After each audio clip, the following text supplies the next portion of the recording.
all stand. Pledge of Allegiance. Marley, will you lead us? I pledge allegiance to the flag of the United States of America and to the republic for which it stands, one nation, under God, indivisible, with liberty and justice for all. Okay. Are there any changes or additions to the agenda? And online? Okay. First, we have the approval of minutes from December 10th. I'll take a motion to approve the minutes from December 10th. So moved. Okay, any discussion? I read them over and didn't see anything. It's me. Good, Ken. Okay, is Sarah is online? Yeah, okay. Sarah, I'll take your vote. Aye. Okay, Aye. Vincent, aye. Aye. Mark, aye. And I'm also an aye, that's unanimous. Do we have any public participation? No. Okay, up next we have the student presentation of learning. Are we doing that this week? It's part of our regular. Okay, part of your administrative. Okay, so then we should probably put that under administrative report then instead of having it be a separate thing next time. So we'll have the administrative report with Brian. Okay.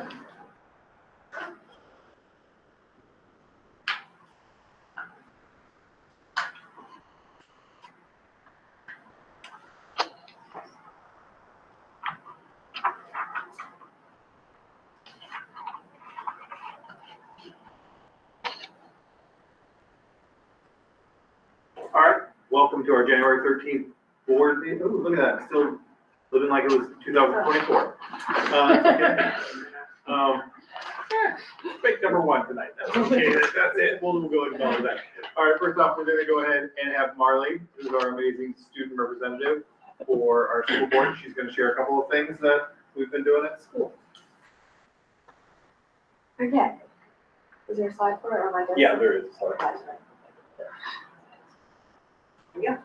Musical celebration. So we had, I don't remember what grades, and I know middle school didn't participate, so K through 5th. We had a musical play from the students. What kids did we play? Rumps of a Ring-a-Ding Town, I think it was. It was very fun to watch and just have all the kids sing. That was amazing. So I'm really glad how that went and stuff. And we have a semi-formal snowball coming up for middle school dance. I think it's this Friday.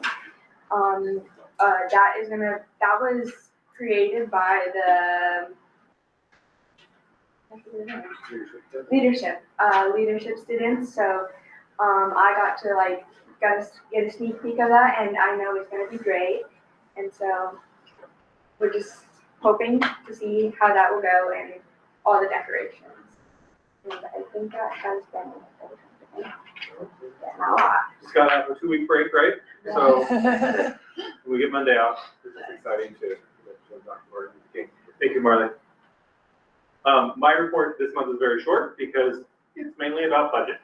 So I did want to share with you guys a couple of the upcoming events. So our STAR assessment window did open up today.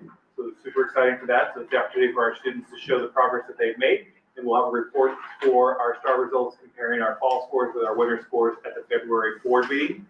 Tomorrow night, we also have the high school fair. So originally we had planned it, since that was our regularly scheduled board meeting night, that you guys could come to the high school fair, check out some of the high schools, and then we could go right to the board meeting. But we had to do it tonight, so that's okay. If you still want to come tomorrow between 5 and 6, it's never too late to start thinking about high school for students. So we like to have all students be able to get an idea, since we do have high school choice.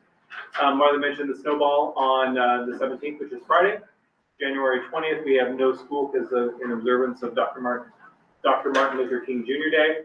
We have a band and choir concert at 6 p.m. on the 23rd, so that's coming up next Thursday, which we're excited about that, to be able to see our band and our choir perform. So those are our middle level students. And then on the 31st, we have our Pride Assembly, which is always a great experience for our students and our staff. So those are some of the highlights of some things that are up and coming within the next work for this month of school. And I'm gonna go ahead and turn it over to Christine, and then I'll come back in just a moment. Yep, I kept my report short this evening as well, so we can have plenty of time to talk about the budget. I did want to say tonight that you may have seen some news on a power school breach on the, it was on the news, it's across the country. And I just wanted to let everybody know that our senior system and network administrators investigating with this support of Power School and the team from Power School. So I don't have anything to report tonight. We do have a letter that I sent today to our legal team. We were advised to have our legal team look at the letter before it goes out. So as soon as I get the thumbs up from that team, it'll go out to the community. So that was student information and staff information, potentially. So we don't know how it's impacted us quite yet. Just the timeline review. I wanted to share this publicly so that everybody knows voting day is March 4th. Our meeting, the budget meeting, is March 1st at 10 a.m. And we will post the warning by the 27th in all the places we need to post it. And board members up for seats are Anne Marie Redmond, Mark's spot is up, and Deb's up as well. And in your packet, you have the second quarter financials.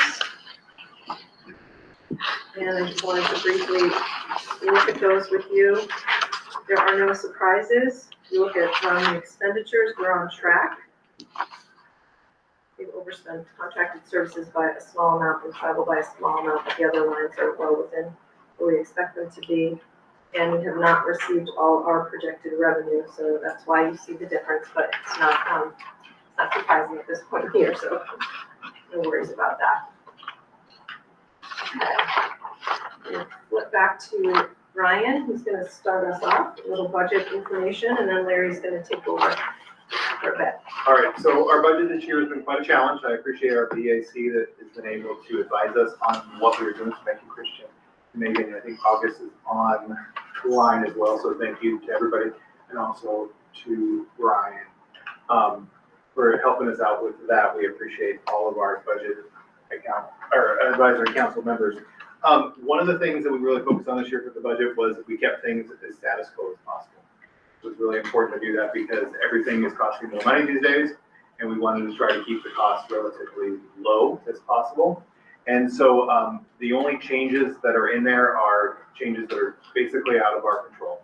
So the staff negotiated contracts is up. Obviously, health and welfare benefits are up across the country. High school tuition fees are always up and down, so depending on the high school costs, because all the high schools are costing us more money to send our kids. And then also our extra assessments are up as well. So those are the main drivers of our budget and what it is going to cost us this year. So I'm going to go ahead and turn it over to Larry. The budget book's been up there online. The link's been there. It's been great. It's a nice new tool to really show us what it is all about on it. So. All right, so now I'm going to walk through the tax rate and how it's calculated. So bear with me for a minute because it gets pretty arcane. So the top line is the expenditures. That's 8.96. That's what's in the budget book. So you start there, and then if there's any offsetting revenues, Weathersfield does not have any offsetting revenues. The only district in RSU that has offsetting revenues is Mount Scunny because of high school tuition, as Brian alluded to. So you carry that number forward. The LTW ADM, that 566.36 is hot off the press. That is the final number, we're told is the final number from the state, the fourth version. So we take that number and divide it by the 8.96, and that's how you get the net education spending per LTW ADM, which is $15,821.34. So the state is saying, with that budget, you're spending $15,821 per LTW ADM, which is how they define a student. Exclusions from spending, excess spending calculation. Weathersfield is allowed to exclude their bond payment from the excess spending calculation per LTW ADM. They're allowed to exclude that. That's $254,000. Subtracting that out on a per LTWM basis, it brings you to down to $15,371. The estimated excess spending threshold is $15,926. your 15,821 that you saw earlier is lower than 15,926, so you are under the excess spending threshold. Any dollar amount over that 15,926 would be taxed 1-to-1, right? So if you spent $1 over that, if you spent 15,927, it's $2 to be at the general fund, the education fund in Vermont. So because you're under, there is no penalty. Now, homestead yields is set by the state under the December 1st tax commissioner letter at 8,553. You take that 15,821 divided by 8,553, and you get an equalized homestead tax rate of $1.8498. Then you subtract the discount that was passed last year by the state of Vermont under Act 84. One of the complaints when they changed the law last year after they passed the law was to kind of provide a glide path to this new LTW ADM system. So about 15 to 20 districts in the state got a discount. Amount of spending was 1 and Weathersfield was 1. So you get a 4-cent discount. That 184 minus 4 cents is $1.8054. So that is your discounted equalized homestead tax rate. Then you apply it to the CLA, which is 89.43, and you end up with a homestead tax rate after CLA of $2.188 for Weathersfield, and a non-homestead tax rate of $2.27. The non-homestead tax rate is the rate set by the state, which is $1.79 multiplied by your CLA. Next slide, yeah. So now, to show you what that looks like as a comparison, now that you know how we arrived at the tax rate, this is estimates. Last year's, or this year's tax rate is $1.80, and next year would be $2.01 estimated, the difference being 21 cents or 11.7% difference. It was 11.8% this morning, but you got an extra LTW ADM, so it dropped to 11.7. And because the 11.7%, you know, what does that mean to you? Now, the board, well, you want to go back. So now the board has to have options, and the BAC looked at for reducing that tax rate. You want to review that, Christian? Sure. So, first of all, wanted to thank the Budget Advisory Committee, wanted to thank Larry, DJ, and Brian for their work in helping us understand the process, and especially education funding in Vermont, as complicated as that could be. Secondly, we wanted to recognize the quality of education that our students, we feel, receive here at Weathersfield Elementary School. Couple things that we noticed in the budget book in terms of enrollment trends. Weathersfield was the only school that gained students since 2020, a net 13 student gain. Every other school in the district has lost students, and the district district-wide is down 25 students in that period. So we felt like it was important to recognize that our school is growing, and that's a good thing. It does mean we have to pick up a greater share of the district assessment, but it also helps us from a state perspective in a larger school population. We also wanted to recognize that there's enormous pressure on school budgets right now, and budgets in general, and we wanted to see as little increase as possible. So we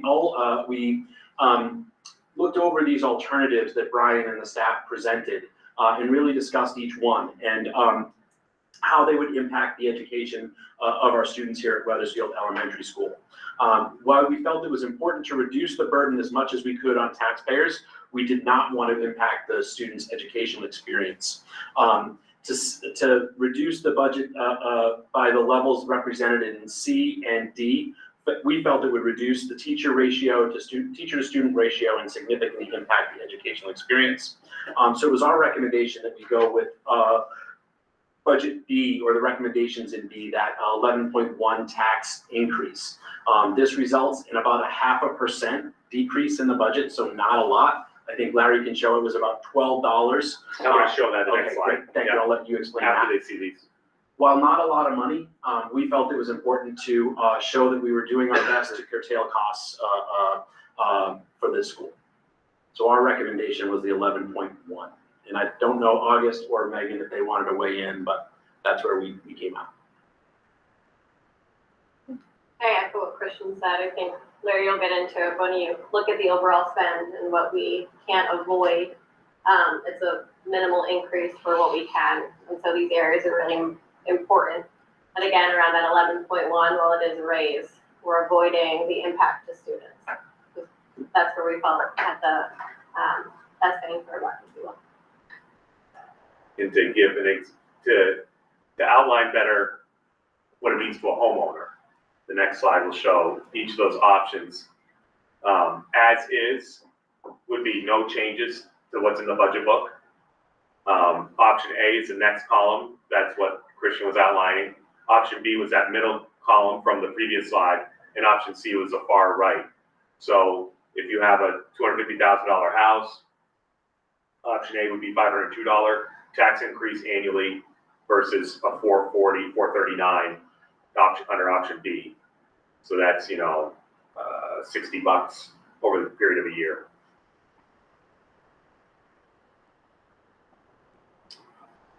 Can we go back and see what the cuts were again and just go over those? So what would all of those mean? So repairs and maintenance would be any of our, we would be cutting back our budget significantly on repairs and maintenance. So we'd have to really tighten up and make sure that what we have is working and try not to let things break and be preemptive like we have been doing. I think we've been very fiscally responsible for the most part on that. Maintenance supplies would be cutting back basic supplies that our custodial staff and our students need, keep the school clean. Night custodian, we would be reducing, we have a night custodian that focuses on the upstairs cleanliness of the school. So that would be the person that would be gone. Athletic supplies, we would decrease those by 5,000, classroom supplies by 5,000, office of the principal by 1,000. Four Winds, which is a program that is done within the school day by volunteers, but we do pay an organizational fee for that. To do it, it'd be $3,000, and then cutting the library budget by 1,000. And then if we want to go to a more extreme, then we have two SEIs right now, social emotional interventionists. One is locally funded, one is funded by the SU. So we'd obviously cut the one that would be funded by us, which would be about 56,000 right now. And then we do have one paraeducator that is left, that is locally funded, and that would be 53,000, almost 54,000. And then if we went to the total extreme right now, we do have some amazing brand new teachers. And right now, the lowest person on the totem pole would be that $54,450. So if we did all those reductions, the most we would do is 210, or we're also looking at the possibility of increase of 46. So obviously, like Christian said, the further we go to the right, the more impact we have on the classrooms. The left one's still going to have an impact on students and impact on the school, but it won't be directly in the classroom. But it's still going to impact. Everything hurts because it's just, it's tight. And we've cut the fluff and we're just being as tight as we can. Is now a good time to go over questions that we have about the budget? Sure, absolutely. If I could really quickly just go back to the tax board fee, because Brian brought this up in the last VAC meeting, and I think it's important. The offsetting revenues, obviously Mount Scotty would have high school tuition. Another offsetting revenue you've been using lately, if you've had previous year surpluses year after year, that would be an offsetting revenue. But this year 24, Christine reported in October, you guys didn't end with a surplus. So there is no offsetting revenue. So you're starting down essentially because you got the benefit of it last year. Mm-hmm. So just want to make sure everybody's clear about that. Yeah.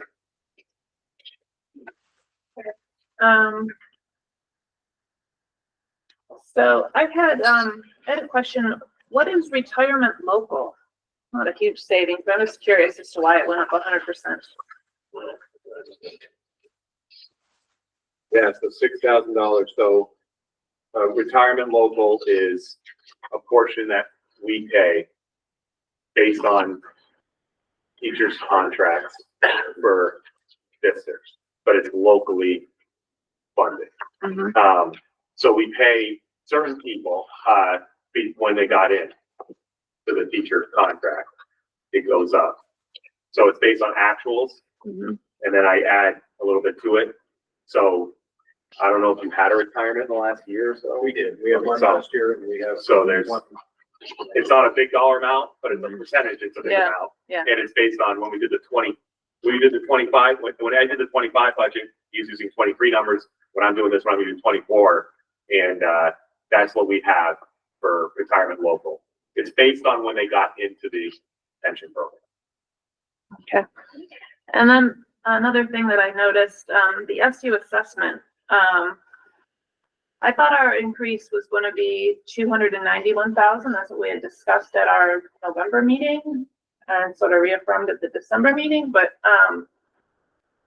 here in the budget, it says 352,000. Yeah, let me double check that, but I believe what that is the 291 you might be referring to might be special ed.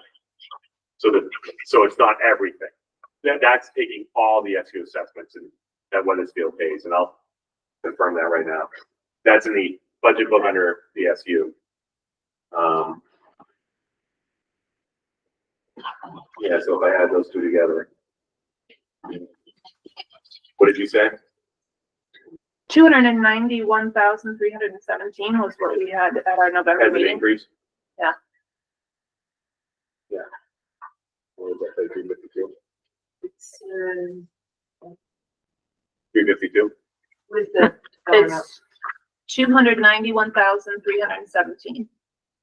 what's the total? Oh, What's so the one you're? the one now in the budget? Yeah. 350, yeah, sorry, 352, 88, or Okay, I'll look that up. 884. It's like $60,000 difference. Yeah, I'll look that up.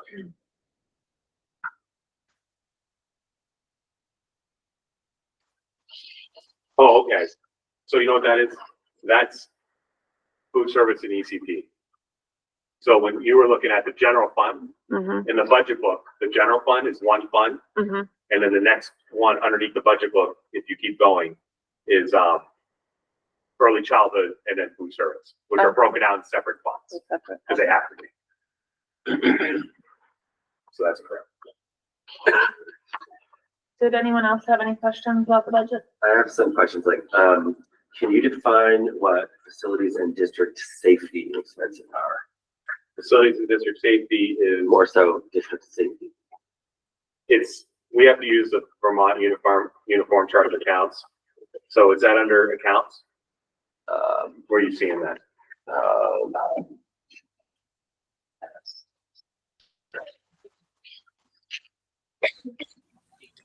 It's under expenditures by function summary. Okay.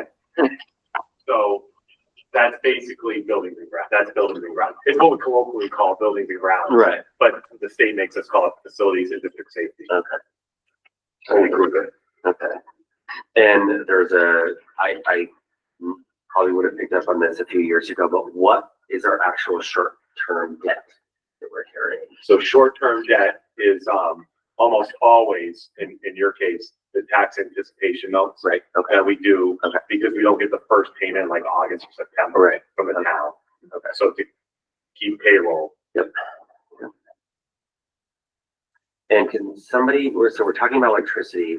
I'm curious for everyone to understand, if anyone knows how this solar system works here, how the credits, if we get any, why do we have expensive for solar system, for the solar power that's generated here at the school? It's generally So usually what something $1,000 a month, is how much? maybe 3,000 or more a month. Yeah, so the I'm way, just curious if if we're not getting anything back from this system, but we're paying out. And to we're getting a the solar discount, I company. You're getting believe. We get a discount on our, I'm On a trying to per remember, it was kilowatt. a couple of years ago that we voted on this, but it's like a. yes. But we're paying the solar company, is that just for the equipment, like we still have debt No, on that? we don't own or- the equipment. We're paying for our You can say it. electricity at a discounted rate. Yes. So we're leasing the equipment. Yeah, and you're getting credits and it's a discount rate. So like if you didn't have the solar system. Right. Your electricity bill would be more. But we let them put I the could dig, stuff I on our could dig roof. in to find out how much more, even if there was no solar. Right. They Right, own right. it. I We're mean- not leasing it or anything. We're just getting the electricity from it at a Okay. discounted rate. So we're gonna get an electric bill, it's discounted, Yes. but we're paying the solar company, well, we are. I've definitely seen it.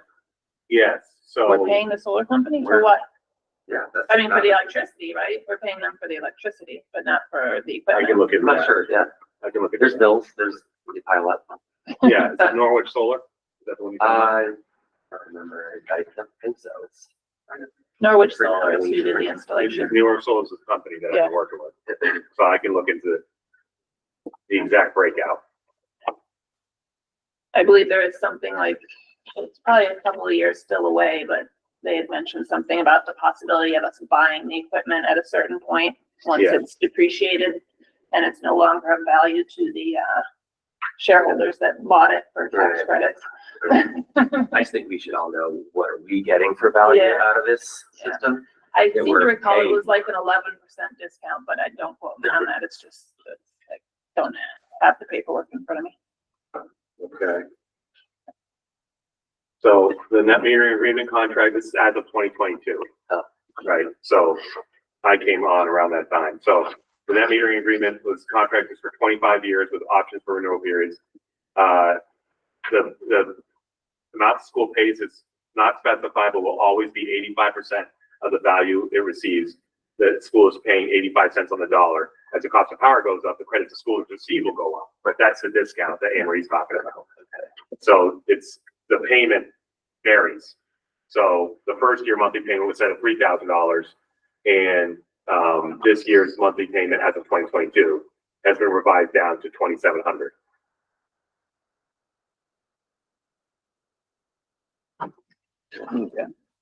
Like my personal solar system in my house, I still pay monthly, Right. and but I get monthly credits. We don't get credits; we just get a discounted rate at the school. So basically 15% off. Basically, our yes. So that $3,000 that's in that line is our payment? As of 2022, last year, as of 2021, 2022, it was $2,700. I could look and see what it is this year. It's like that. When you sign the bill, It's close to that, yeah. close to 2,700. Yeah, I think so. And that's Norwich Solar. Yeah, okay. Sarah? Larry, is this under utility services? Is that the line item?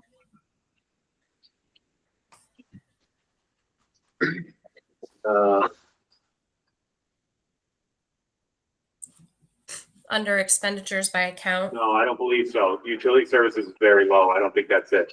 It's probably either electricity or other purchase service. And I could find out, I could run a vendor check on Norwich Solar and find out what line it comes out of. Okay, well, I'm just noticing that the utility services jumped from 2024 to 7,000 for the projected. So I just was wondering if it was that or what is utility services? I can look into that. And then I had a question about student transportation purchased from other sources. So like, other than our bus company, do we have like drivers for students, or what does that encompass? At the local level? So, Yeah. In the local budget, yeah, so it's 14,000. 14,500 Well, that's what it's. FY 26 Other source. budgeted. Is that like our That's what it bus says, for the student math? transportation. Is that our bus for the algebra kids or? No, that wouldn't be algebra. No. That's not algebra. I can look that up. Okay.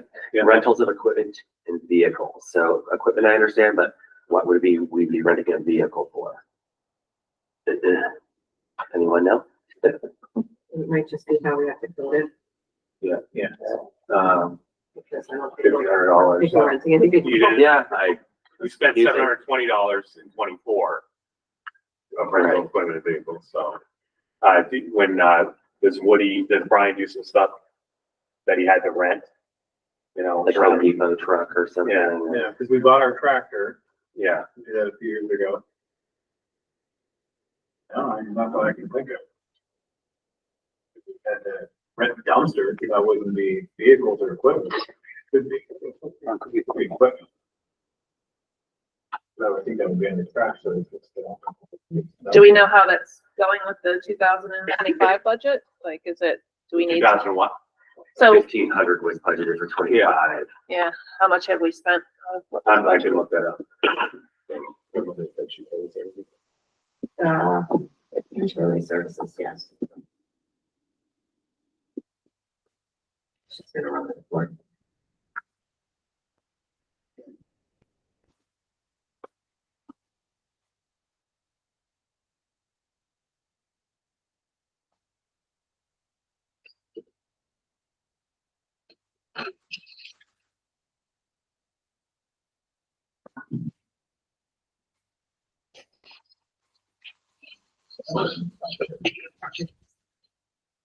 Other stipend, I suppose it's something. Yeah, I was like, oh, put that money back in there. I'm not sure.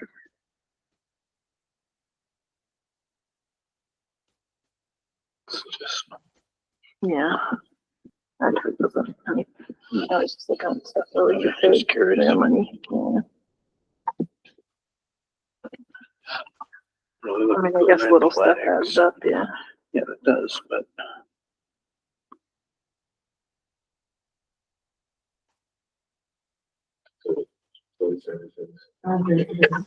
Other transportation. It would be rentals of equipment and vehicles.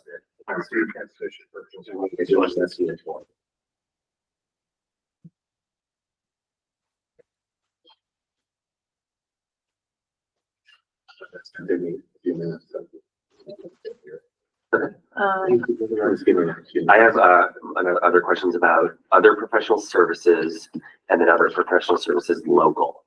I'm guessing local is more, some kind of instructor, something like that. And then there's essentially the same line item above it, but it doesn't say local for a lot less.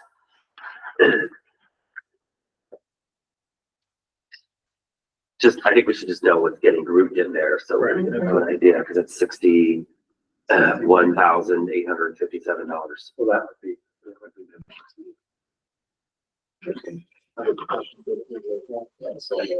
Like an accountant or a lawyer or something, I don't know.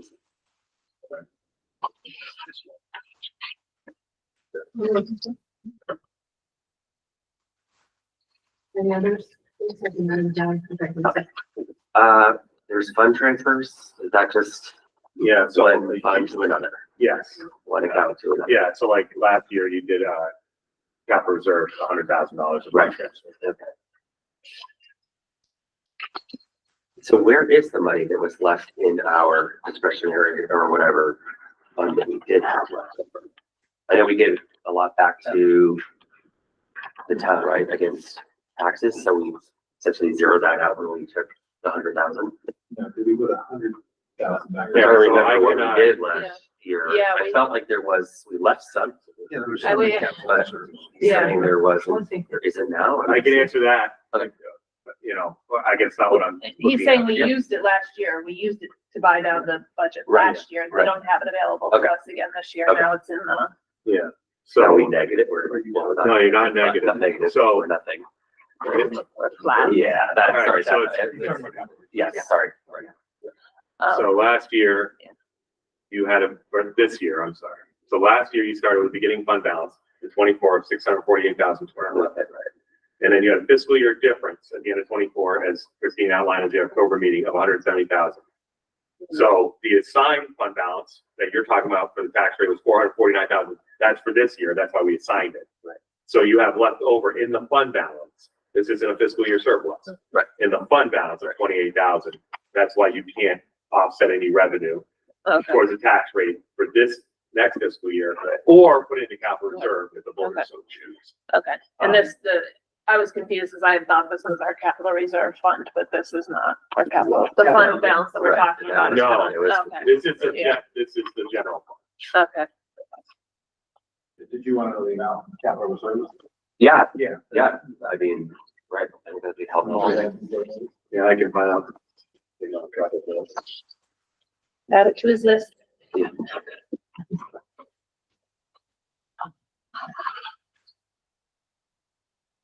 The amount of capital reserves is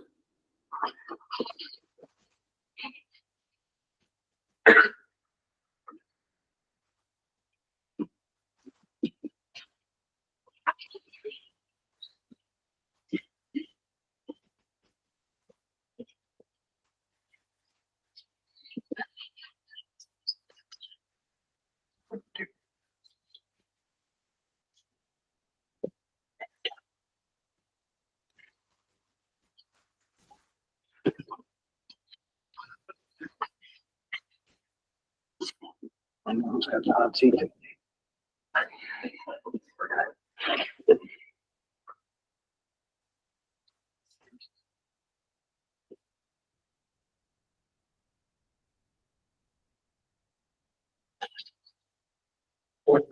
Would you like to talk?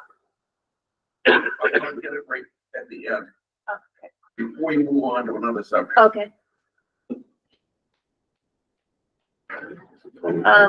Are there any other questions from the board as far as the budget goes?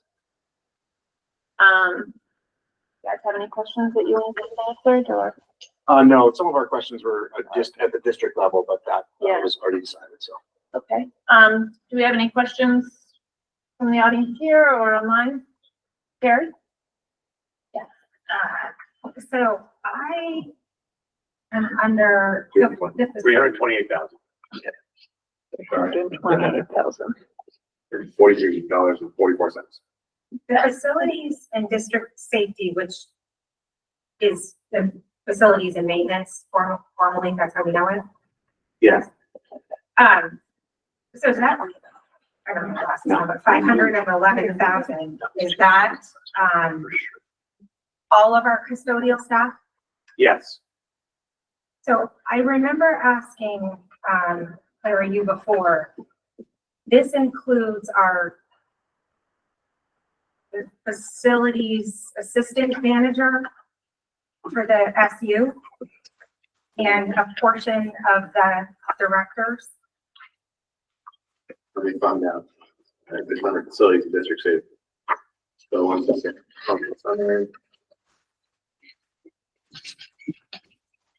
So district safety.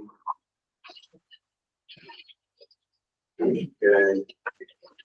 And then the question was, does that include the local? Yeah, 1 second.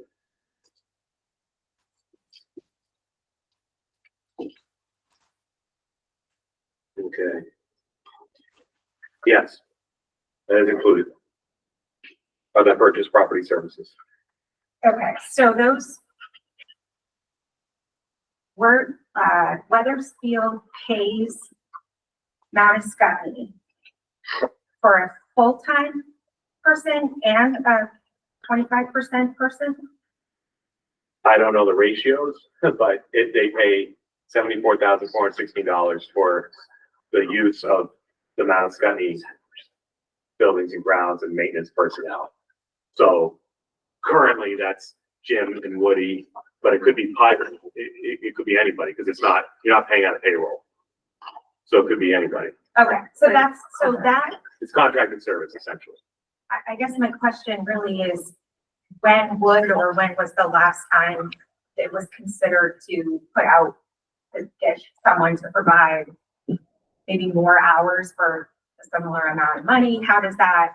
Yes, so. We don't have a full-time facilities person, so, No. and I feel like for that dollar amount, we could. Yeah, so, a full-time, so the timeline is, years ago, there was Gary Graham, who was the facilities director at Weathersfield. And then he left mid-year or early in the year, I can't remember when exactly it happened. And then, the superintendent at the time and the Weathersfield School Board at the time decided, hey, let's use Mount Scottney so we don't have to go out and hire somebody as a facilities director and pay them health insurance and pay them FICA and pay everything else we pay. And let's see if we can do this kind of like as a district would. And at any time, the Weathersfield School Board would decide to cut the contract and if it's not working for them, and go hire a facilities director for a building this size and everything Jim and Woody do, and you would have that person, he or she, they'd be responsible for maintaining the building and doing whatever needs to be done when the fire alarms go off or all the other stuff that's done. And if you can do that for less than $74,000 all in, that might be a good use of taxpayer money. If you can't, then this might be a good relationship to continue. So that's a board decision, I think, and not my decision. And then another question I had was projected, almost 72,000 for summer school English. Yes, that's a great question. So that's secondary English. That's an error in the uniform chart of account. It's not summer school English. It's secondary English. It's no, it's your English. It's your English. Your secondary English. Your junior high English, your middle school English. It's an error in the chart of accounts that they're working on, Vermont. Oh, okay. Summer school. They miscode summer school. It's not summer school. That makes sense. It's your school year. Middle school We have English. 2 before, now we only have 1. And you're the second person to have noticed that, so thank you. And Montpelier's working on it. That's all I got, thank you. Yeah. So I just want to go back to the question of the maintenance person. On average, how much time do we get per day for any one of those individuals? Just knowing there's a lot of problems here that are very expensive. And what is happening about that? I know Woody's here every day and, not the But if whole we're day. sharing, I was gonna say if we're sharing them, how many hours are we getting for that? I haven't asked Jim to do a time study, but I can have him do it. Yeah, I would say 5 to 6 hours Not during the school day. during the school day. Yeah. There's other times it's here later and comes back. If there's something leaking, he's Right. at 2 a.m. on a Tuesday, it's Right. Jimmy. And what, for those individuals that we have here, what like classifications do they have? Do they have like heating, plumbing, air conditioning? Like what are we getting for licensing from them or experience? I asked the question simply because we are spending a lot of money on HVAC in this building. I'm not sure if everyone knows that here, but it's $150,000 in a year in some cases. So I'm thinking we have these people that we're paying for, are they qualified to manage some of these projects that we're outsourcing to other companies? Do they have electrical licenses, anything like that? I don't believe Jim or Brian have electrical licenses. And I don't believe they have HVAC. I know, Jim has been a maintenance director for 20 some odd years at Windsor in a much bigger building. Right. And is qualified, well qualified, I would say. But he does not have those certifications. And again, And are they here managing projects when there are issues? Like either one of those people? Yes, for the most part, yes. So when there's a major HVAC Yeah. So dysfunction, they're here managing that problem. Woody is here when he's the one that makes the calls when there's something going on. He usually meets with the maintenance people. Okay. And then goes the HVAC. Right. Sorry. Right. Goes from there. Right. And is he here the entire time there? No. Right. But he is here initially for the initial call through. And Yeah. finds out about something. Sarah? So what exactly is $150,000 worth of HVAC? Like in relative to other years? I mean, are we having some serious issues this year, or is this the normal bill that we're getting? I believe they're more serious this year. And I don't think it's all HVAC. I think some of it's security. It's literally like the doors. Right. They're coming to fixing the fire panel. Right. There's other things going on that aren't just HVAC. I want to be clear. Right. I only honed in on that because that's a huge. It's a huge number. expense that And is especially this way year. It's blowing the budget out. But I don't know if are things resolved with that constant on-site contractor. And if they're not, again, are those people we're paying for doing something different, finding somebody else, managing the problem? Because that's the 9% we're looking for right there. Not that we're not gonna have problems all the time, because we will, but they seem to be drastic for this size of building. And I talked to you earlier, we discussed that. I haven't gotten a call or any information from anybody about those questions. Yeah, So I think that's a huge I think source of. when we talked about it, I said it would be a good idea for Jim to go to the Yeah. board. Yeah. So I think that's a great idea. Yeah. We should have Jim report to the board why this year there's a lot of money being spent on that line. Where is that line?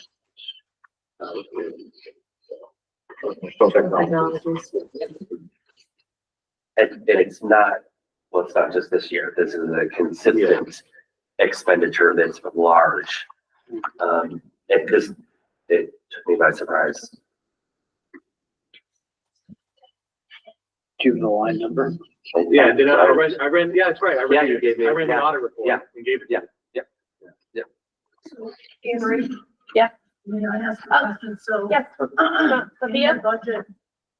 the budget that we, we're discussing, one of the items we're reducing is facilities and maintenance by $5,000. What Can't difference does that make when we're expending such a huge amount on HVAC and other services? Are we really not saving anything? Or are there other places where we can do maintenance to help us reduce costs of fixing? Right, we should spend a chunk of money on reducing it over time, if that's what we need to do. But none of us here have the answer to that real problem. We need Jim. Personally, I just see them, the band here. Sarah? I was gonna say, I think it may be time to get a report maybe from Jim, talk about some of these issues at the board level, just what our plan is. I mean, I agree, we have these people on site. I mean, anybody can call HVAC, anybody can call a plumber, anybody can call electrician. We don't necessarily need somebody managing that if they're not able to fix it. So, I'm not saying they're not valuable in different ways, but that's a big price tag plus, our share of those salaries. And just to clarify, Larry, because I know this came up last year, that our assessment from the SU, does that include any part of that? No, it does not. And that's why you see it on that line. If buildings and grounds were at the SU level, it would be a bigger number and you'd pay 25% of it. Just like you do special ed, or just like you do the superintendent's office. Okay. But that's correct. They're currently non-spending employees. They are not SU employees. Okay. I just wanted to confirm that again. Okay. Christian? I'm sorry, Larry, one other question. What was the total in the capital reserve fund? Did you give that? 328, that's it. 328. 43 and 44 cents. Thank you.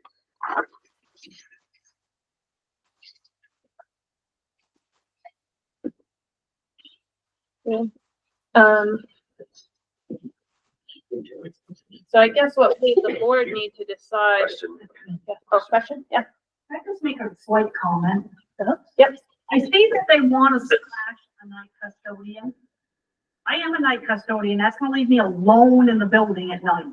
Is that what you really want to do, is leave someone all alone in the evening hours? That's just a safety issue. I'm just asking the question. So I just wanted to put it out there. I mean, I don't mind working alone, but to me, it's a safety thing.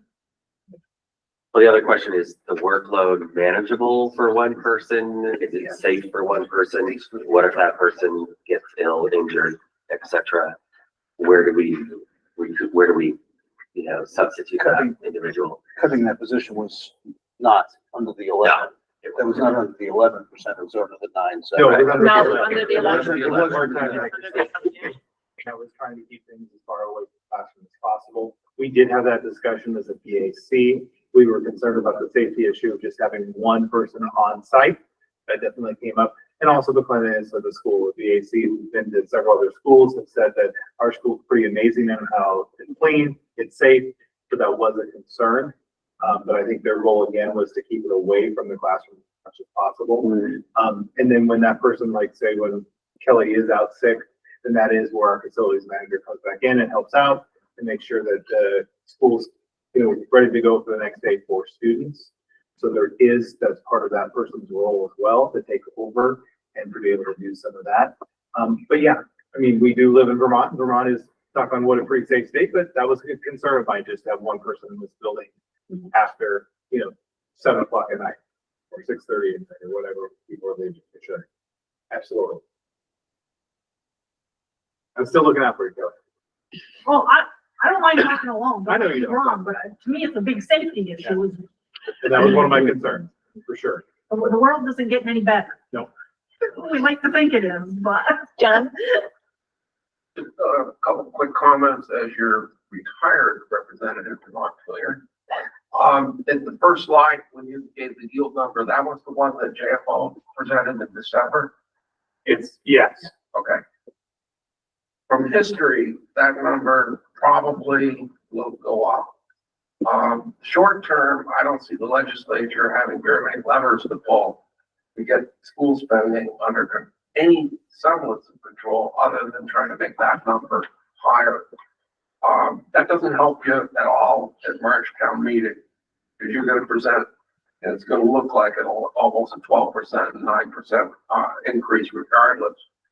But I think when everything sugar's off in May, and you actually see that number, this is just speculation on my part, but needless to say, there's enormous amount of pressure to do something about spending and or budgets. And I anticipate that probably tonight and many nights for the last 2 weeks, the next week and a half, all the boards sitting down with the same discussion you're having.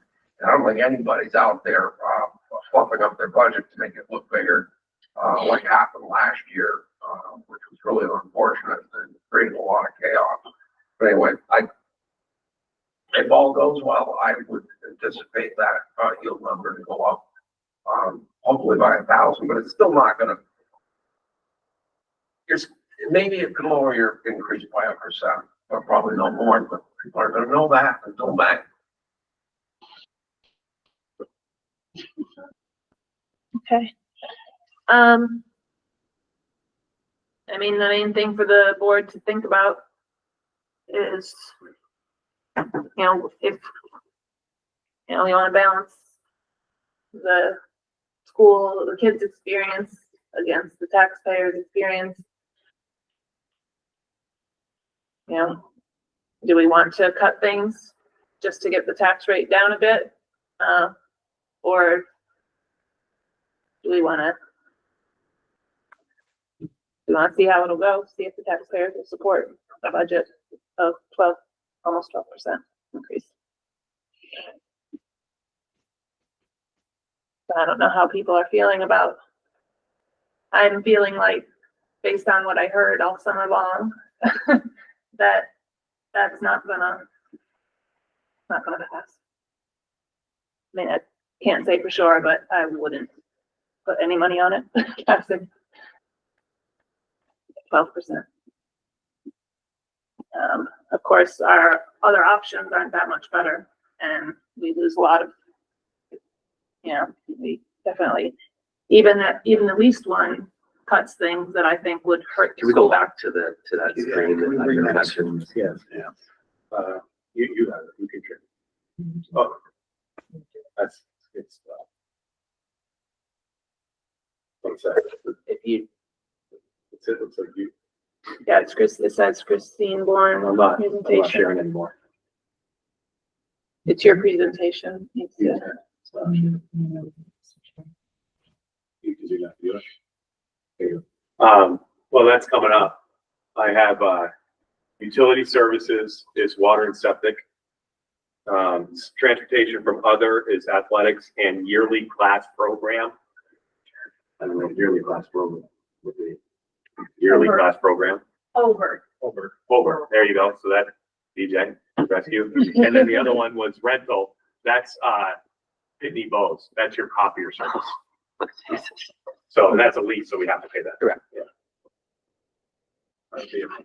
It's not a vehicle. Right.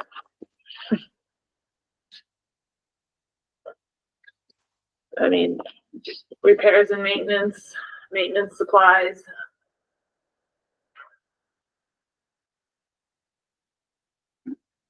I think respectfully, like the BAC did a good job at honing things in, but I'm wondering if we need to take a quick look at some other items outside of the classroom experience that we can, you know, like our overspending of HVAC and other small things. I wonder if there's some hidden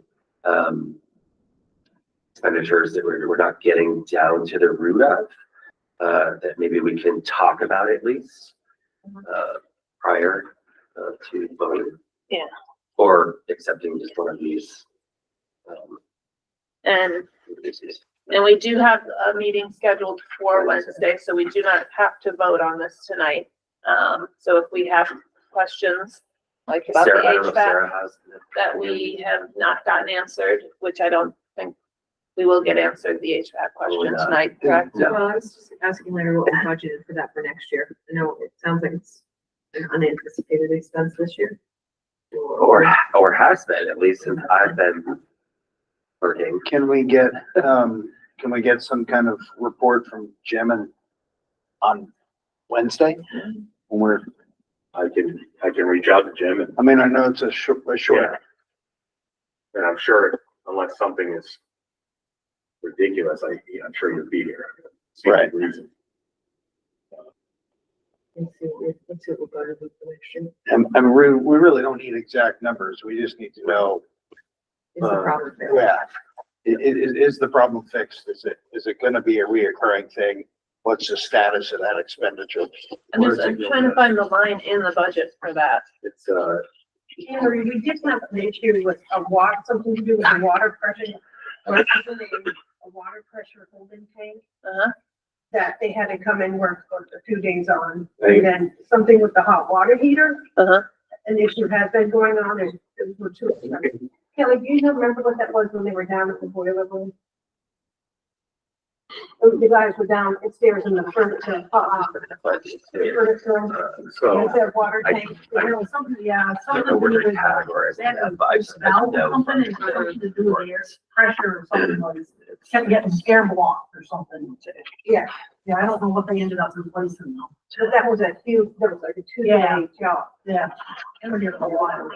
so in other professional services local, and, you budgeted 51,537 in fiscal year 25.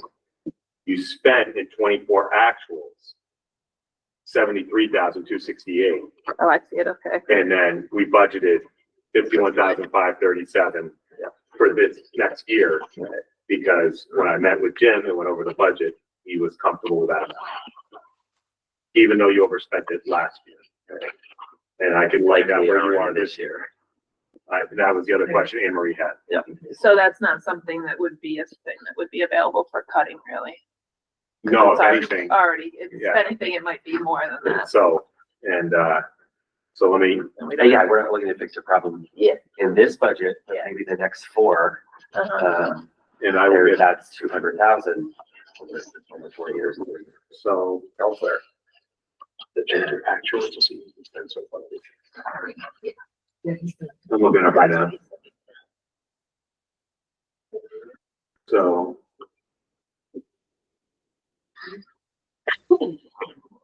You spent and encumbered, so that's spent also. So you're 8,000 in the red as of now for that line. Yeah. So you're probably on line for what you spent last year. So the question, I think to Jim, and we'll try to get him here is, A, why are we over budget those 2 years running? And what do you anticipate that to be the problem next year? Or are things looking up? Have we fixed all the problems or? Larry, would the mini splits have been in that? These mini splits are new here. Because when we do capital reserves, you overspend the budget and then Yeah. the fact is as a revenue, right? So you don't see it. Yeah, so, one of those mini splits in last year. One was put in It's not last a year, the service, other one was put in 2 years ago, but are those considered, yeah, because we. Not the service of them. The Right. service of them is the service of them. Right. But the initial install would have been a capital reserve. It would have been, and it would, I don't think it would have been this line. It would have been. Would have been from the budget. And it would have been overspent, right? And then you would have seen it on the revenue side.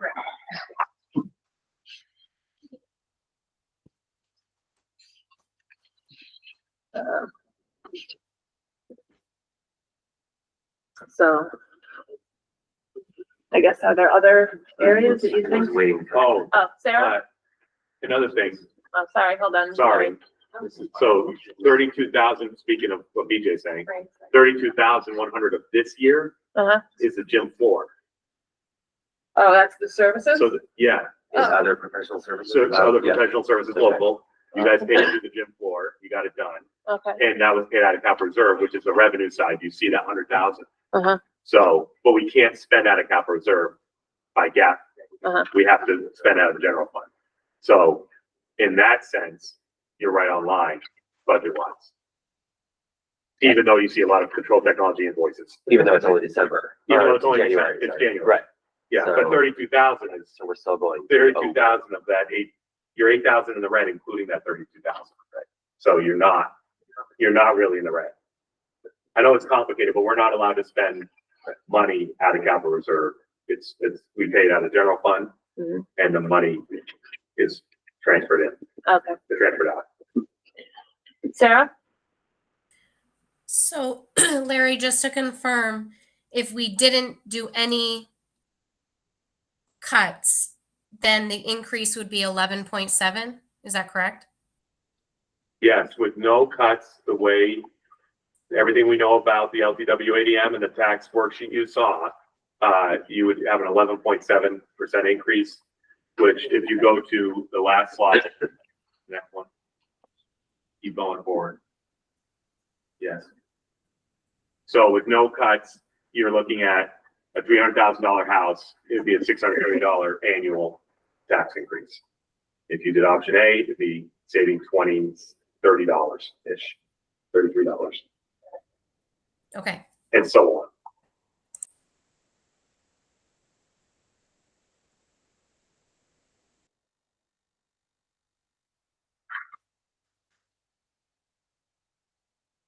on.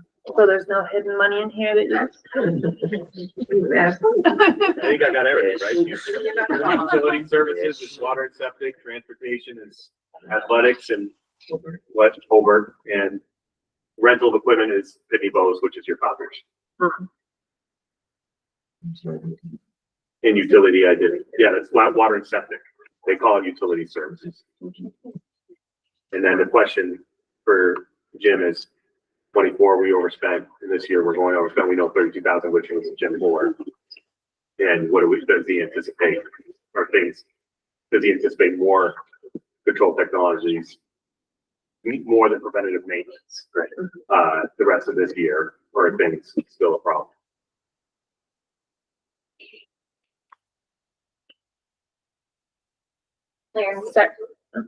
Yes. Sarah? Another thing I think just, to note again, as a reminder, maybe people haven't heard, a couple of things are, that just kill us every time is, the health insurance increase, 20, what are we talking, Larry, this year? 23%? 11.9%. 11.9. I thought it was, I thought it was 20 something, I but thought the health Well- insurance, no, it's here it says 17.54. So the health insurance premiums have gone up 11.9%, Okay. but we're basing, the increase is based on 25 today and what we anticipate for next year. Uh-huh. So if somebody, for example, if somebody left Uh-huh. and became a third grade teacher and now they have a family plan, it would be significantly more. So that's where the 17% comes, because we're taking the numbers. Mhm. It's not just the premium increase alone is 11.9%. okay. Still, there's our 11%. And, Right. if you look at it, I mean, we have no control over that, and that's a huge increase. I mean, that's all of our increase basically. If you didn't count anything else, and our little school is growing. I mean, we have a larger piece of the pie for our assessment, a significant increase. Just some things to think about.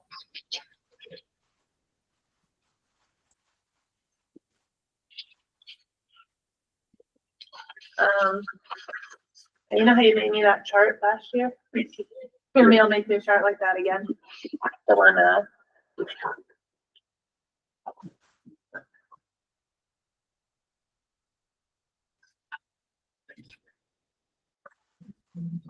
this one? Yeah. Cause I'd like to. Yeah, that just shows keep adding like- on to it. Got it. Yeah, Yeah, I can do that. That's a good term. All right, so I'll email that to you. I'll email it to the board. I'll add it to the budget. cause I think it's important to show people just how much the CLA really affects the number. Yeah.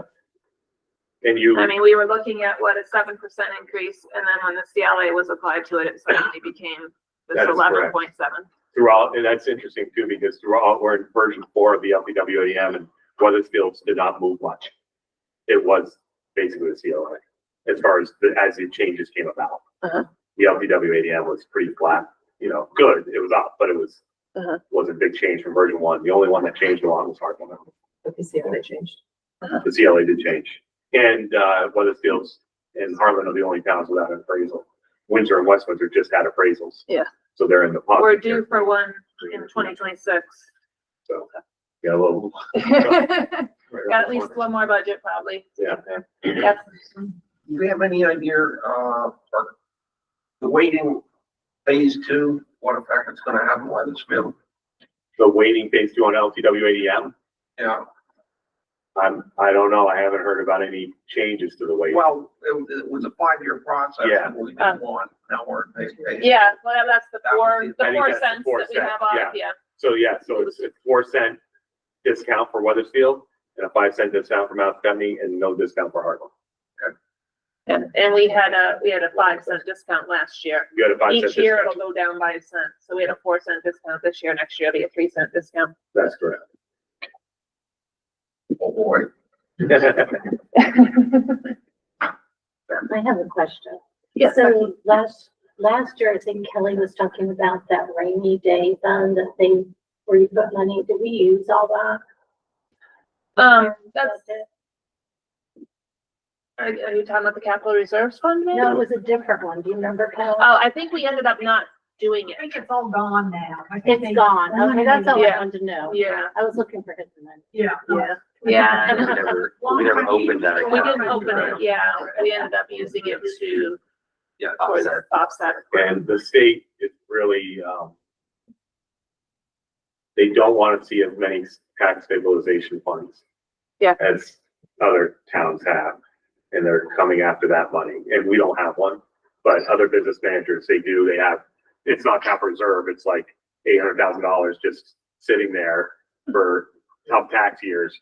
And I think that's just a product of over budgeting, just like how you don't want huge surpluses. Right, it's the same thing. You're taking the money either way, so a tax stabilization fund, the Montpelier does not want to see those. I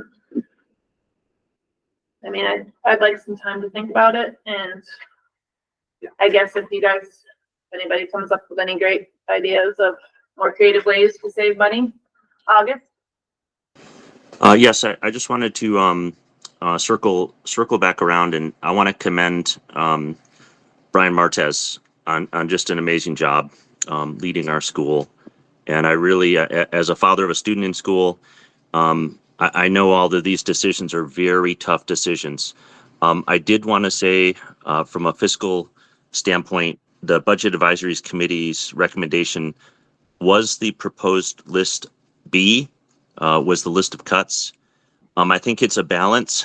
It's a balance between what we know is going to be a high property tax bill, no matter what, but at the same token, compromising to show that we are trying to be fiscally responsible to the taxpayers. So I just advocate for that recommendation for B. Thank you. Thank you. And B, just to clarify, is the 11. The 11.1. Mhm. Yeah. Okay. So is everybody in agreement that we'll table this until Wednesday, and you guys keep looking for sweet ways to cut? It don't affect anything. Update from Jim. Yes, I'm gonna call you. I mean, DJ, I'm gonna,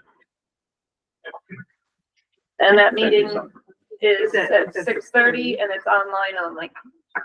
It has to Has to have have- Oh, one person here because, the law changed unless it's an emergency. Oh, That has to be here. So I'm gonna be in Heartland at 6 and I'll join remotely as soon as they're done. And Larry will be here at 6 remoting. Remoting into Heartland. okay. In person. And then in person. So none of you have to come out. Larry and I will handle that. no, we hope that the Harlem one will be quick, we think. Yeah. Okay. So you can remote. Okay, so I guess we'll move on from the budget. And you'll send you that form. Yeah, I've got slides.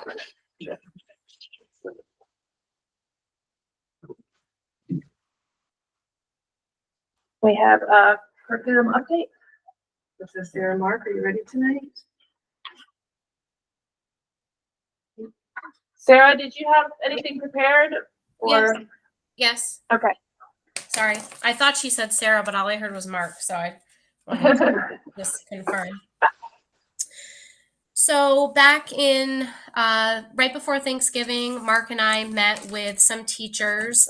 We didn't have as big of a group that joined us, but of course they always kind of send notes along with the others.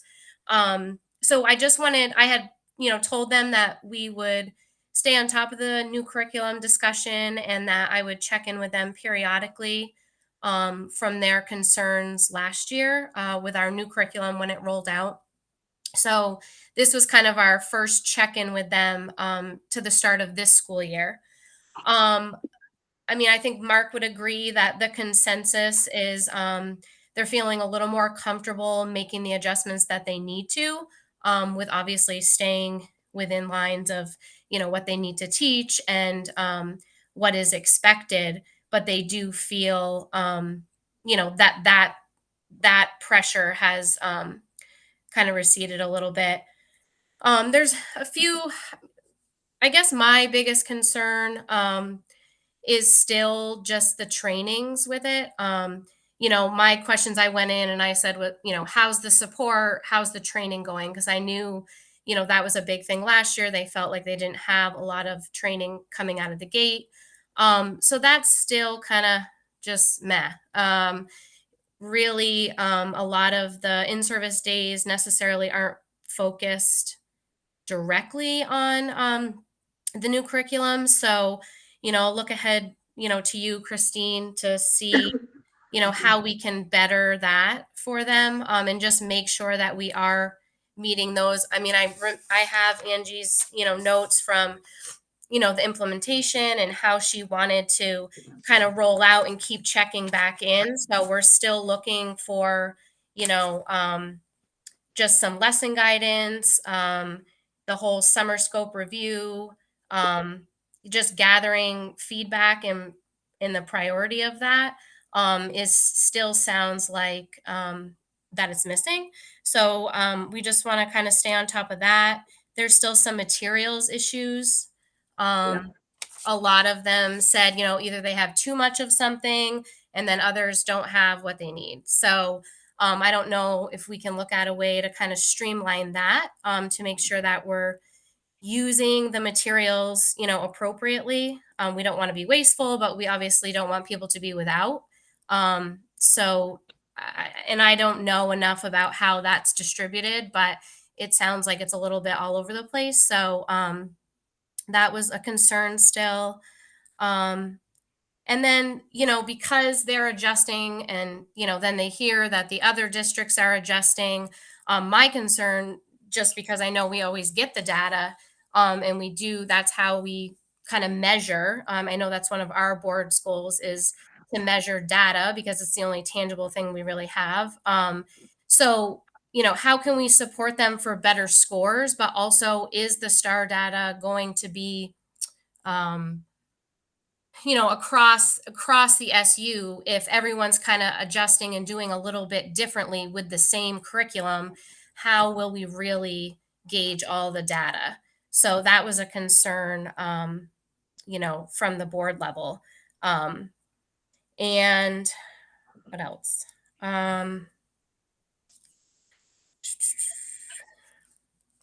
Mental health is still a concern.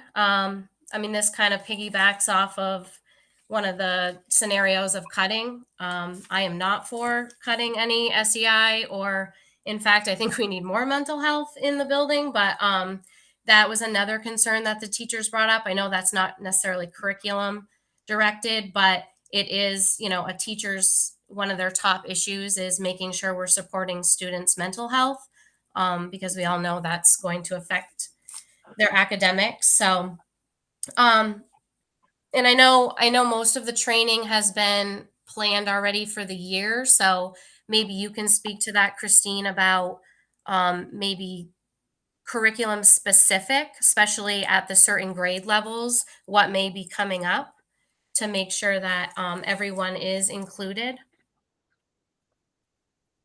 Do you have any thoughts on that? For this year, I think we've got a date. I know we have a day coming up in February, and that is the day that we look at the data. The teachers, grade level teachers, look at their data and they adjust their classroom goals. So I know that time is taken. Time is a huge concern for professional development. We certainly don't have enough of it, but I can tell you that we are reconvening the, used to be called the Differentiated Professional Learning Committee. And that committee met regularly for a couple of years to try to help flesh out what the professional development plan for the year would be. And when Brittany left, that went away because she was the keeper of that. And I have asked Angie to reconvene that. She has put out notice to the staff and has people that are interested in serving on that committee, which will help us flesh out the professional development for next year. Some of the professional development needs are put on us by AOE, to be quite honest with you. Next year, I know we're looking at some proficiency work. We've been focused on the high school this year. The plan is to move down to at least the middle level, maybe the 4th to 8th grade level. And there's going to have to be a focus on the literacy law in K3. Our teachers are going to have to be trained in the assessment that we've chosen to administer, which is Dibble's assessment. So they all have to be trained in that. Recommended they're trained in scientific reading. So we are surveying staff to see who has had what training already or not, and that all has to get worked into the plan. I think, Sarah, I hear you on the data piece. If we're not doing similar things and units are getting eliminated or not, that will impact our data. So grade level teams should be working together to determine that scope and sequence. I've been giving them some latitude in that. The teachers know best what's going to meet their kids' needs, but they, as far as I understand it, they are working across the SU, or they have worked across the SU and grade level teams to determine that. So they should be doing similar things at each grade level. But I will definitely, touch base with Angie on that. I don't think they've had a ton of time to meet since the summer and the beginning of the year. But going forward, I hear you, and I've got that on my list. The other thing I wanted to say is the materials issue was an issue, concern. This past fall, we tried to get orders in and materials distributed before school started. That didn't happen. We have a meeting on the books, I think in 2 weeks, the curriculum team, myself, to make a plan for how we can get better at making sure we're surveying the staff to see what they need. So they're not ordering additional, resources, which is wasteful, and have a plan for doing that, effectively and efficiently so that everybody has what they need before school begins. I will say one of the frustrating pieces that I've heard, I believe it's Amplify. We do have digital. Yes, is it that was, digital that was component? my next thing to ask you about, if that could be on the radar, is the Amplify. Some of them still don't have the digital access. Okay. So again, they could get materials that they need through, if they had the access, which is really like a tech issue. So I said that I would, advocate for that to get their logins or whatever they need fixed, so that Okay. specifically, I know some of the special education educators, they are literally making their own like work up because they are not able to still access the Amplify digital access. So again, that's an issue. They should not have to do all the extra work when it's there. So they said it's helpful and they like the digital access through Amplify, but some of them are not able to access it still. So Was it classroom teachers there, or was it mainly special educators? Do you know? one of the ones that spoke was a special education teacher. Okay. Yeah. Okay. I think the regular grade teachers have the access Okay. for the most part. I didn't, again, it was a smaller group this time, but that was one of the bigger issues. Okay. Yeah, I'll put that on my list. I know, what I've heard is that some teachers don't want to use the actual, the student workbooks that come. For it to print, as a past first grade teacher, it's sometimes easier just to print what the kids need and not have a big book in front of them to try to find the page. But the company requires us to purchase both. So even though, if there are extra materials, some of it is because some teachers opt not to use the actual workbooks and just use the digital resources because they can print it in there. So it's a combination. But yeah, that is definitely on my list to get better at next year. Mark has a comment. Christine, there's no reason not to share what it is, the two items you and I discussed as far as curriculum. No, Okay, all right. Yeah.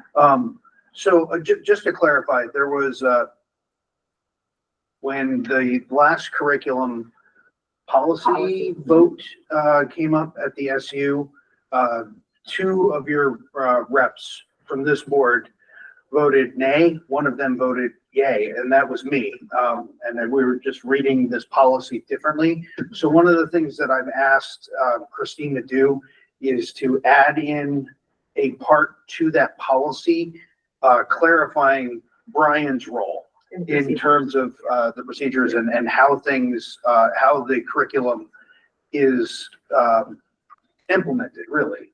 Just to have it clearly in writing. That way there's no ambiguity there whatsoever. And then the other thing is to establish a policy or procedure for rollout of new curriculum. So just to have a basic guideline, what process will be followed before we attempt to institute or implement a brand new curriculum. So that's something that Christine is working on, and Sarah, you were not a part of that discussion, so this is just for the board. Thank you. And I know we talked about that, that just briefly, Mark, how, and I know time is an issue. There's only so many hours in a day, only so many, school weeks in the year. But we talked about, and maybe Brian could weigh in on this because to me it piggybacks what Mark just said, but yes, there's district or SU wide, expectations, like when they have these trainings or whatever, or when they're not having these trainings, but what we can do in-house in our own school, to train our teachers, maybe that's something that we kind of take a hold of, or that we look into just like within our school. If teachers are feeling like they need more, maybe that's something that Brian can work with, to execute. That was like a suggestion. Yeah, I've got some plans in mind, Sarah. So Okay. I'll share that with you later. Yep. Okay, we're gonna move regionalization discussion to next month, since we're getting a little late here. And move on to the land use report. And we have a visitor. Okay, would you like to introduce yourself? Sure. I'm Ryan Gilbert. I'm the land use administrator for the town, and I'm representing the planning commission. The planning commission is tasked with updating and adopting or sending to the select board for adoption the town plan, which was last adopted in 2017. So it's coming up for readoption this March. And they've been working through a variety of the chapters, and one of the chapters that's the state statute requires having a chapter on education facilities in town. And so we started looking at it, and there's a lot of language that is sort of dated. It says that a new law about pre-K and things, just sort of small tweaks like that we went through. But one of the first statements it says is the existing educational facilities in Weathersfield are considered adequate to serve the community's anticipated needs over the next 10 years. And so our first question is that true? And the planning commission isn't really as in touch and connected with the education system. And so we wanted to use this as an opportunity to collaborate and have you review what's in the town plan, which is, it's fairly minimal. It's kind of an inventory of what facilities and opportunities are available. But it's also a good chance for the school to put in some things about what they're planning or goals that they have for facilities. I know one of the things it talks about is safe routes to school and pedestrian and biking facilities and things like that. So it's a good way to get that in the town plan, which can then be referenced for grant applications and things like that down the road. We worked with the highway department, and they didn't have a whole lot of specific things that, they have their plans, but it doesn't all need to be covered in the town plan. But it is a good place for them to say, one of our goals is improving or maintaining good water quality with our stream crossings on our roads. So they have a statement in there that they can say, because they do apply for a lot of grants, and one of the questions is often, is it a goal of your town plan? So that's basically what I have, and I'll send you out a copy of what's in there now, and you can. You did send us one. Okay, I forwarded it to the rest of the board. So if you have comments or anything you want to share, we could go over that now, or you could let me know in the future. I do have some comments, and I don't expect you guys to have all the answers tonight. But if you could get back to him with the answer to that 10-year question that he has.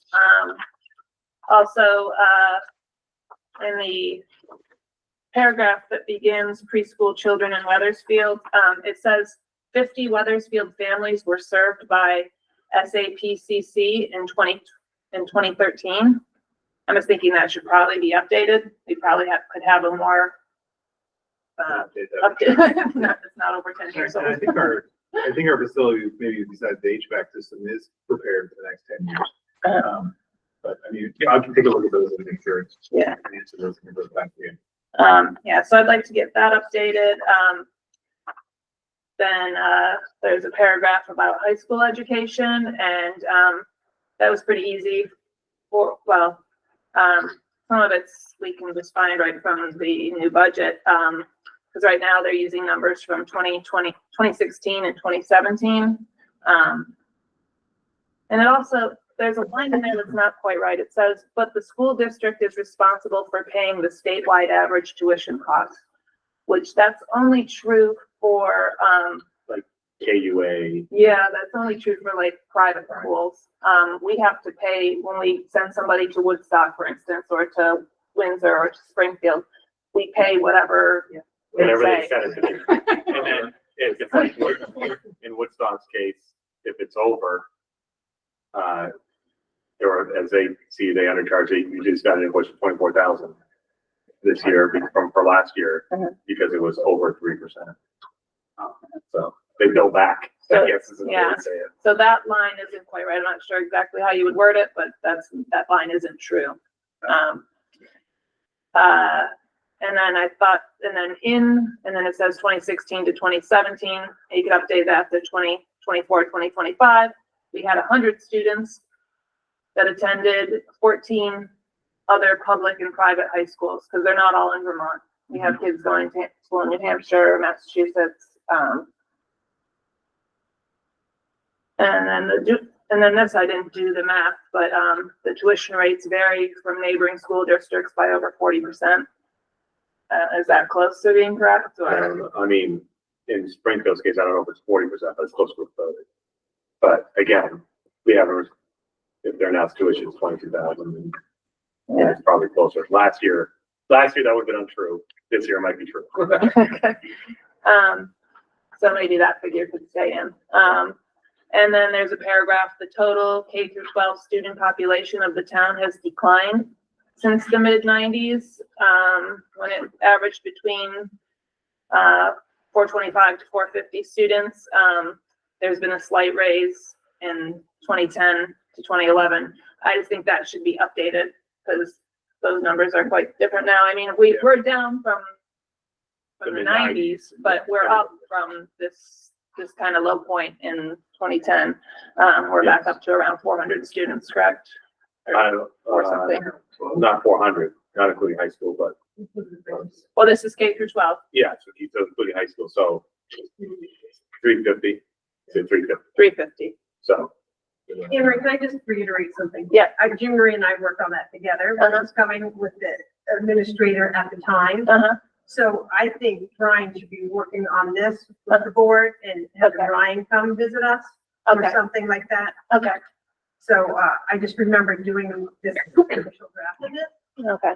So you guys can work on it and figure out what needs to be updated. Yeah, and but you let guys him have know. questions on it. I didn't realize. I don't have any questions. I just sort of Or any wanted to point comments out that some you see? things that I thought should be updated. If you feel comfortable doing that. Yeah, but we can work on it between DJ Carrier and I. Yeah. We can send it back to you in the next couple of days. Yeah, great. Yeah, all the stats are good because the other purpose that this serves is basically educating our residents about what is the status of things and how they change. Yeah. So, yeah. that's Yeah, great. so I just think there's some updating that needs to be done, but other than that, and you guys will work it out. I just shared it, so we got it. Okay. Thank you. Okay. Great, thank you. Thank you. Thank you. So we already talked about that we're going to have that additional budget meeting on Wednesday. And that's on the district website and everything. If anyone wants to attend, I'll also be posting it on Facebook. We just want some time to kind of think about it and to make a sound decision. Let's do, we do need an executive session, correct, Brian? Right, to go over contracts. For contracts, I think it's 313. 313A. Contracts. You got that? We can go into the. Okay, yep. We have, let's set the next agenda, so that'll be That would be February. February. Just pull it out. 11. February 11th at 6:30, hybrid. And it'll be discussing the town meeting presentation. Yep. You mentioned there'll be star results Yep. in February, We'll be ready to and go. we'll do Mark's regionalization. Yep. Presentation. Notes. Notes, regionalization notes from meetings. That's part of your report. That's part of my report, yeah. And then we might have. Okay. That's what I had, my computer just died, but from my memory. Yep, February 11th. So, anyone have anything else they would like on next month's agenda? Okay, all right, we'll take a motion to go into executive session. Vincent made the motion. All in favor, say aye. Aye. And that's unanimous. Thank you, everybody. Yeah. I don't know if you realize, but they changed the COO. Oh, I know. I know they did. You still want the charge? Or you can do. Well, you- With the fun apple back. Yeah, I know. No, I don't know. Okay. It's not out- It will be I next don't know year. why they did that. It's just make it more complicated. Compare, and then you can't compare year over year. I can come down. Sarah, I'm gonna go ahead and send you an invite right now, okay?